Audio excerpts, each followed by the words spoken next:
We need to realize that our beliefs have the capacity to make us sick or make us healthy in a moment. Beliefs have been documented to affect our immune systems. And most importantly, beliefs can either give us the resolve to take action or weaken and destroy our drive. In this moment, beliefs are shaping how you respond to what you've just read and what you're going to do with what you're learning in this book. Sometimes we develop beliefs that create limitations or strength within a very specific context. For instance, how we feel about our ability to sing or dance, fix a car, or do calculus. Other beliefs are so generalized that they dominate virtually every aspect of our lives, either negatively or positively. I call these global beliefs. Global beliefs are the giant beliefs we have about everything in our lives. Beliefs about identities, people, work, time, money, and life itself, for that matter. These giant generalizations are often phrased as I am, are. Life is. I am. People are. As you can imagine, people beliefs of this size and scope can shape and color every aspect of our lives.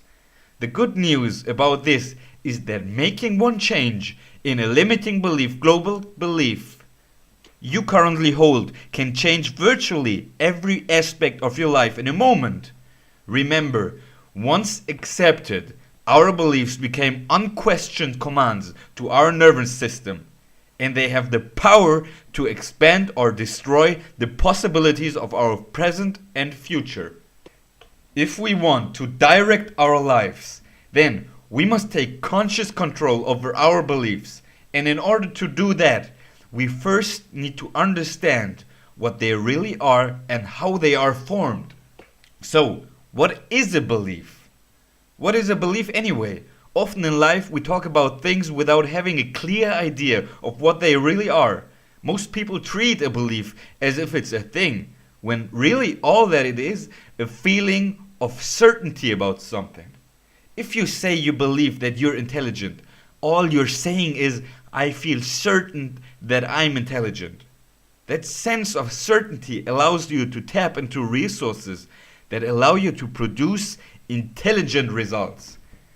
We have all the answers inside of us for virtually anything, or at least we have access to the answers we need through the others. But often our lack of beliefs, our lack of certainty causes us not to be able to use the capacity that resides within us. A simple way of understanding a belief is to think about its basic building block, an idea. There are a lot of ideas you may think about but not really believe. Let's take, for example, the idea you're sexy. Stop for a second and say to yourself, I'm sexy. Now, whether it's an idea or a belief will come down to the amount of certainty you feel about this phrase as you say it. If you think, well, I'm not really sexy, what you're really saying is, I don't feel very certain that I'm sexy. How do we turn an idea into a belief? Let me offer you a simple metaphor to describe the process. If you can think of an idea as being a tabletop with no legs, you'll have a fair representation of why an idea doesn't feel as certain as a belief. Without any legs, that tabletop won't even stand up by itself, belief. On the other hand, has legs. If you really believe, I'm sexy, how do you know you're sexy? Isn't it true that you have some references to support the ideas, some experiences in life to back it up? Those are the legs that make your tabletop solid, that make your belief certain. What are some of the reference experience you've had? Maybe men and women have told you that you're sexy. Or maybe you look at yourself in the mirror, compare your image to that of those whom other people consider sexy, and say, hey, I look like them. Or maybe strangers on the street. All these experiences mean nothing until you organize them under the idea that you're sexy. As you do this, the legs make you feel solid about the idea and cause you to begin to believe it. Your idea feels certain and is now a belief. Once you understand this metaphor, you can begin to see how beliefs are formed and get a hint of how you can change them as well. First, though, it's important to note that we can develop beliefs about anything if we just find enough legs, enough reference experiences to build it up. Think about it. Isn't it true that you have enough experiences in your life or know enough other people who have gone through tough times with other human beings that if you really wanted to could easily develop the belief that people are rotten and given a half a chance would take advantage of you? Maybe you don't want to believe this, and we've already discussed that it would be disempowering, but you don't have experiences that could back up this idea and make you feel certain about if it wanted to. Isn't it also true that if you have experiences in life, references to back up the idea that if you really care about people and treat them well, they are basically good and will want to help you too? The question is, which one of these beliefs is the true belief? The answer is that it doesn't matter which one is true. What matters is which one is most empowering. We all can find someone to back up our belief and make us feel more solid about it. This is how human beings are able to rationalize. The key question is, again, whether this belief is strengthening or weakening us, empowering or disempowering us on a daily basis. So, what are the possible sources of references in our life? Certainly, we can pull from our personal experiences. Sometimes we gather references through information we get from other people or from books, tapes, movies, and so on. And sometimes we form references based solely on our imagination.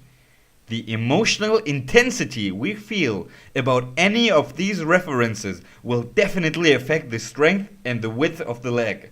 The strongest and most solid legs are formed by personal experiences that we have a lot of emotion attached to because they are painful or pleasurable experiences.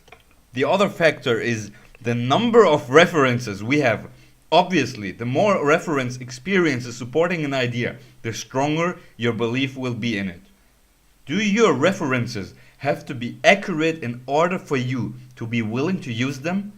No, they can be real or imaginary, accurate or inaccurate, even our own personal experience, as solidly as we feel about them, are distorted by your own personal perspective.